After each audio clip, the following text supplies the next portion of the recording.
দেশকে যেভাবে এগিয়ে নিয়ে যাবে। বাংলাদেশের খাদ্য কর্মসূচির মাধ্যমে আমাদের পারিবারিক কার্ড দিয়েছেন, মেডিকেলের কার্ড দেওয়ার যে ইচ্ছা পোষণ করেছে, আমাদের বেকার ভাতা দেওয়ার জন্য যে ইচ্ছা প্রকাশ করেছে, আমাদের স্বাস্থ্য সেবার জন্য যে ইচ্ছা প্রকাশ করেছে, আমাদের মৌলিক চাহিদাগুলো যে সুন্দরভাবে আমাদের মাঝে উঠিয়ে ধরবে সেই দেশমাতা আছেন। এই যে লেবাসদারীদের সাথে আমাদের এই নির্বাচন একটা লেবাসদারি যারা বেহেশতের টিকিট বিক্রি করে, বেহেশতের টিকিট কেউ পৃথিবীতে বিক্রি করতে পারে না। এটা আর মালিককে আল্লাহ। আপনার কর্মের উপর আর আল্লাহর ক্ষমার উপর আপনি বেহেশতে পাবেন, তাই না? এই লেবাসদারীদের দেখলে অনেকের মনটা দুর্বল হয়ে যায়। তারা যে লেবাস ধরে সেই লেবাসের কাজ তারা করে না। বাংলাদেশের স্বাধীনতা যুদ্ধে এই দেশটা জন্মের সময় তারা এটার বিরোধিতা করেছে কিনা?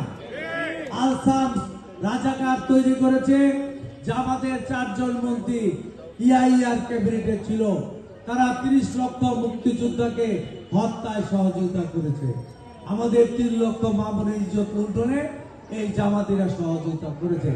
একা লেবাস করে অনেক কথাই বলে। শেখ হাসিনা বলেছিল না 2008-এ, ঘরে ঘরে চাকরি দিব, প্রত্যেককে 10 কেজি করে চাউল খাওয়াবো। আমরা কি 10 কেজি চাউল পেয়েছি?